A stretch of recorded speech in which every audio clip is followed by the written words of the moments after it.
here's a relatively tough one. What Doctor Who story did the Doctor's companion Victoria first appear in? Enjoy the lecture. So in the last segment, we started to talk about what I see as the seminal moment of the women in love with the wrong people doing interior monologues thing that occupies the middle section of the Metamorphoses. And I was talking about how we are supposed to see in Medea something of us. We're supposed to be able to identify with her, but at the same time, we're supposed to be distant from her because she is so over the top. And the same goes for the other women that we're going to see. And so let's take a look, first of all, at who these other women are. We have Scylla, who falls in love with Minos, her father's enemy. We have Byblis, who falls in love with her brother. We have Iphis, who falls in love with another girl. And remember that we're talking about all of this from the perspective of Ovid, and that Ovid is at one and the same time saying that normal, according to Augustus' desire, doesn't admit of homoerotic practices like a girl falling in love with another girl, but that, remember, Ovid is always very clear-eyed and really, in a certain sense, very liberal about the kinds of desire that people feel. So we've got Scylla, we've got Byblis, we've got Iphis, and then the capper, pretty much, is Mira, who falls in love with her father. And as you've seen in your reading, each of these women has a long interior monologue in which she tries to figure out what the heck she is going to do about falling in love with the wrong person. And I think each of them falls into the same structure that we saw with Medea, of a character with whose desire we can identify to the extent that we've all had the experience of falling in love with someone that we can't have.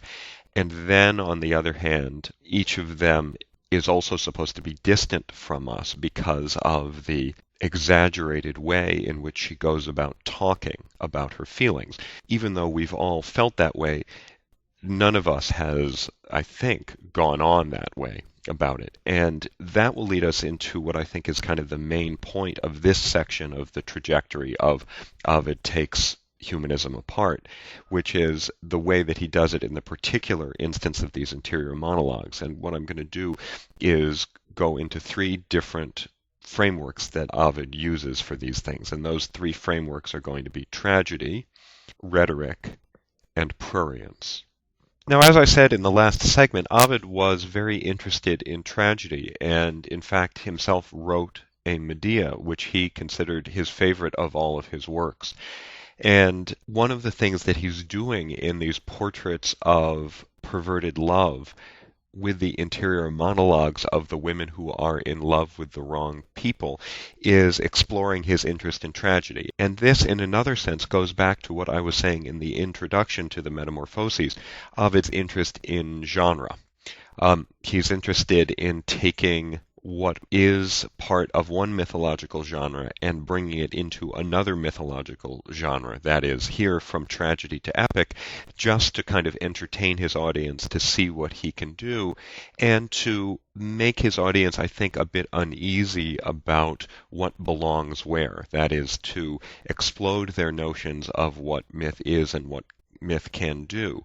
And when he brings Medea in at the beginning of Book 7, it's really putting us on notice that tragedy is something he's going to do here, because Medea is not only his tragedy, the tragedy that he wrote, but it is also one of the best-known tragedies of Euripides, the one you looked at when we did Jason and the Argonauts earlier in the course, and it features a heroine who is famous for her interior monologues in this tragedy of Euripides, including the horrifying moment when she decides to kill her children and then kind of wavers on that, and then finally goes and decides that yes, she is going to go kill her children.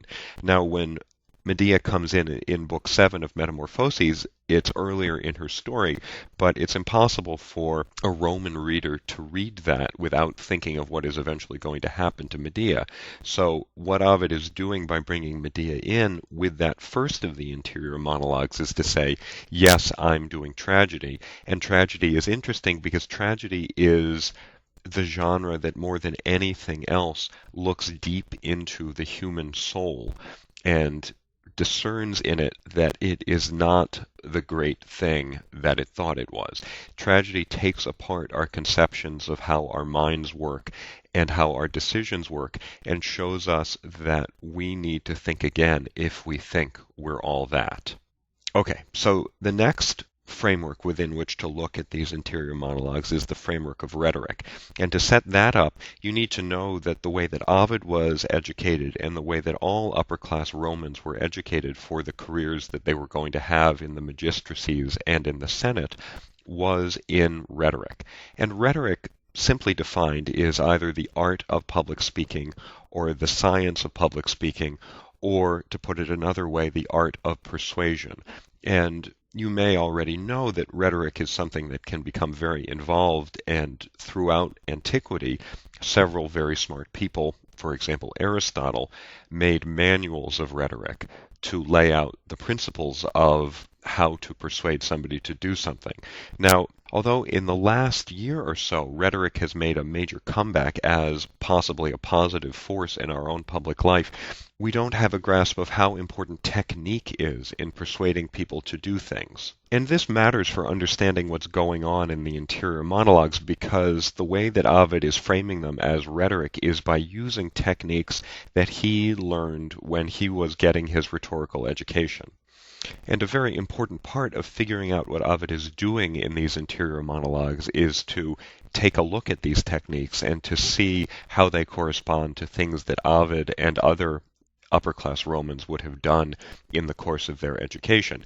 And so to set that up, I want to give you a bit of an introduction to what I mean by rhetorical technique and give you a sense of why it would be important. That is, why people would use rhetorical techniques at all. And I think the best way in is to take a look at a really good, really thoroughly constructed rhetorical speech. So as you watch this excerpt from one of the greatest speeches I think ever given, Martin Luther King's I Have a Dream speech, I want you to pay attention as much as you can to what techniques Dr. King uses. That is, don't just pay attention to the content of the speech, which is really, really wonderful, but pay attention specifically to what he is doing with his words to bring that content across and to make that content as persuasive as it possibly can be. So even though we face the difficulties of today and tomorrow, I still have a dream. Yes. It is a dream deeply rooted in the American dream. I have a dream that one day this nation will rise up and live out the true meaning of its creed. We hold these truths to be self-evident, that all men are created equal.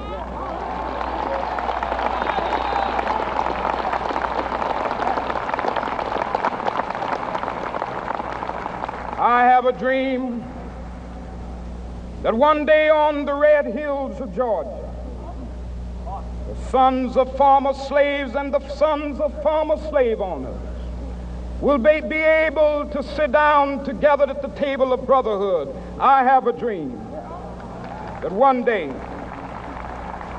even the state of Mississippi, a state sweltering with the heat of injustice, sweltering with the heat of oppression, will be transformed into an oasis of freedom and justice. I have a dream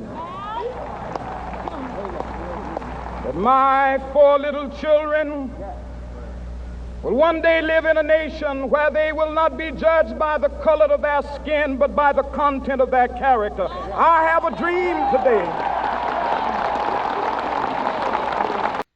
And I'll be back to talk about that clip in the next segment, Part C of Ovid and Love.